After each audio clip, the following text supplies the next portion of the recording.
Bless up BXG Nation. Welcome again to the channel. Big up all viewers, all subscribers. Big up on yourself, people. And I hope everyone full joy them Christmas, people. Yeah, man. And I look for bringing in the new year with a bang. New goals, new commitments.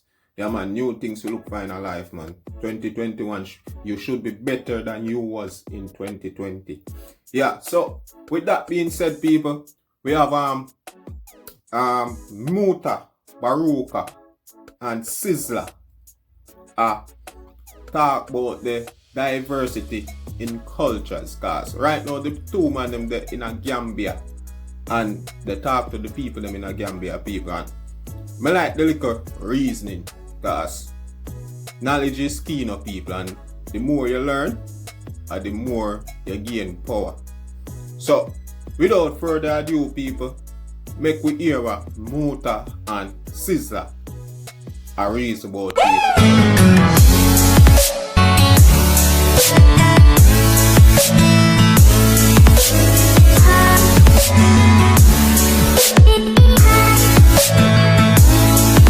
Talking about culture a while ago, and I really want to put a little spin on this thing, the idea of culture.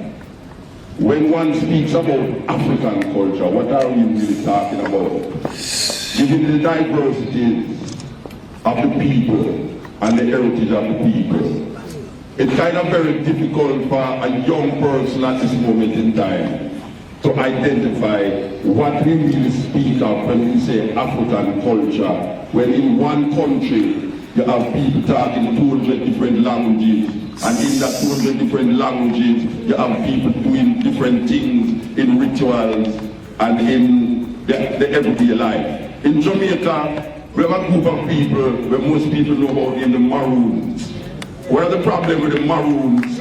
I know we're going to clap, but I'm not going to clap, I'm not going to clap when I'm done. One of the problems we have with the Maroons is that the Maroons actually believe that there are a different set of people from the African people in Jamaica, where they talk about, tell the children they can't marry outside of the Maroon community. Meaning that if you're going to marry, you have to marry a Maroon. Not knowing that all of us were Maroon at that farmer's slave plantation island of Jamaica. And when we come to Africa, we see the same kind of conflict of cultures. So we hear people talk about African culture, and we try to figure out, okay, 50 different countries in Africa. You have people in Ethiopia that do something different from the people in South Africa. You have people in South Africa doing different from the people in Senegal.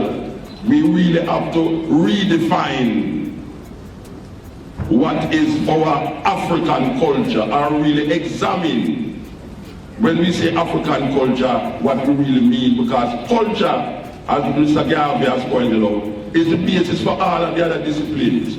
If you talk about anthropology, sociology, religion came out of culture, and that culture came out of religion.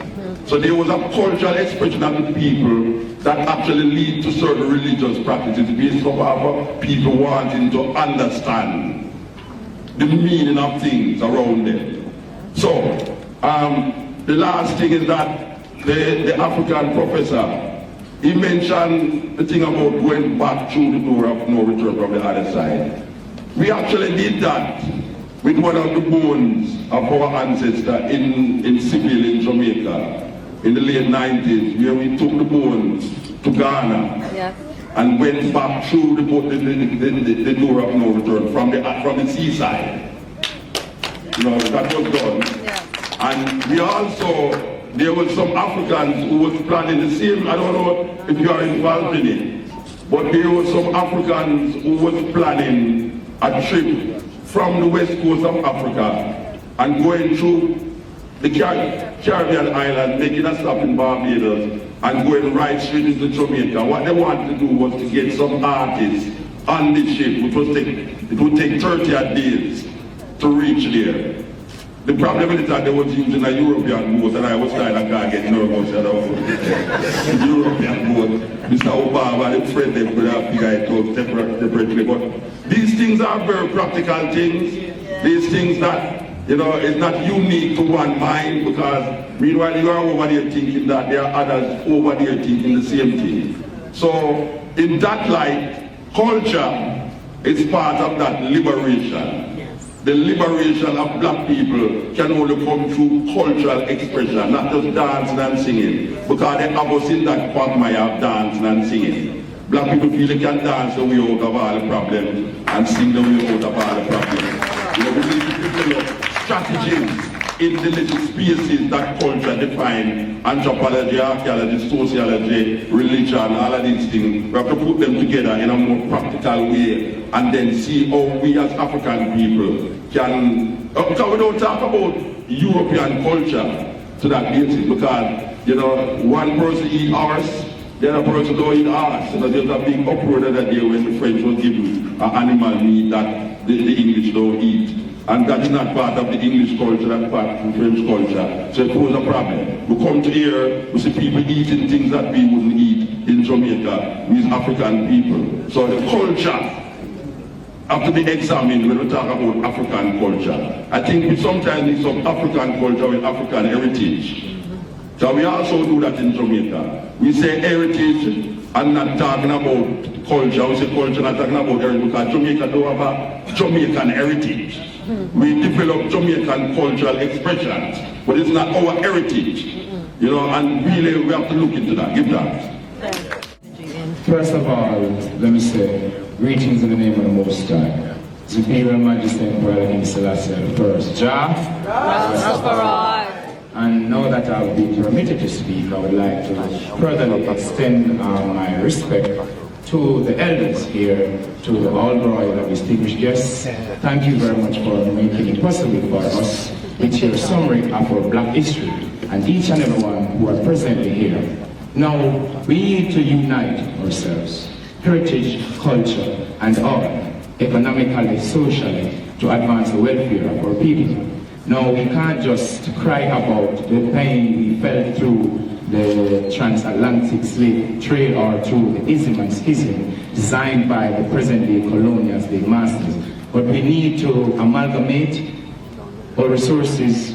We need to get together and know ourselves more and work towards the development and stability of the continent of Africa. People in the Western diaspora, as Rastaman like to correct a lot of these words, diaspora, I'm not dying, I'm living. So I say in the diaspora, people around there need to come to Africa. We need to open the doors of not just saying repatriation, because we're going to be repatriated, yes, but what are we going to do when we get here?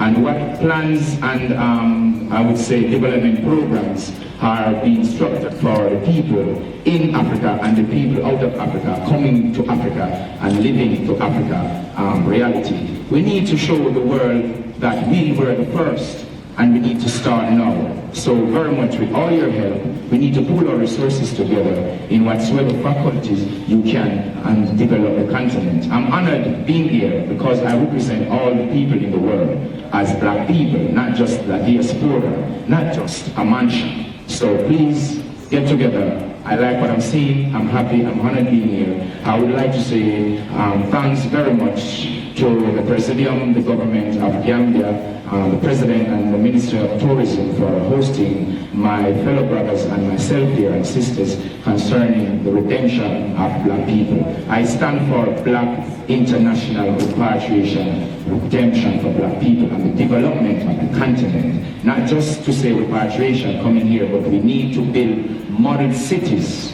new reservoir, new universities, and so on, so we can take our children out of the McDonald's, out of the Burger King, out of all those colonial structured, because the world, I would say, for the colonial slave masters, they're just preparing us for the job markets. We get our degrees, we've done everything possible to be educated in a sense, but only to go back and work for the slave master, to boom our, I would say, rocket their business to the roof. We're not for that. We're for the upliftment and the rise of Africa. Put our differences aside, get to know our presidents, as I would like to extend our presidents on the continent of Africa need to come together privately and sort out the matter for Africa. Thank you very much. I'm honored being here. We are children of the kidnapped people. And there's a cause why we are here. We can't look for a solution through the effect of the cause. Telling my brothers and sisters that I'm coming here to Africa is like we have a fierce mosquito with crash helmet. But tell them that you're at Disney World, they want you to kiss a Mickey Mouse for them. I am not in this kind of psychiatrist mentality. We know when there's a place for counseling, we want to go do counseling. And when there's a place for work, we go and do work higher. Every test I take in life is to please the dominant culture. Who is the minority? And here we are in Africa. It's all about willing and able. Some of us are willing, but we are not able. And a lot of us, when we leave here and go back to London, we go back in our flat, our house, and we sit down and we forget the grassroots people. The grassroots people must have a voice. Because most of these intellectual people that come to Africa and talk on platform, they go back and they live like Wazungu Aya. They live like European. And we have to live as African people. And I never come to Africa to find my Africanness. I am living. And the greatest thing to be in here is not hearing no damn police siren around And I want to rise up the president, because stepping out of the Commonwealth, I'm coming out of England, and to come here under colonialism, who is a mindset again. So I want to rise up the president to look about our health. And I'm saying this right now. Africa does not need Jesus, because Jesus is a weapon of mass destruction. One of the biggest number one church music amongst African people is amazing disgrace. We stand above African people and said what? Voodoo. We will not move away from our African spirituality. Thank you. And we are thank you.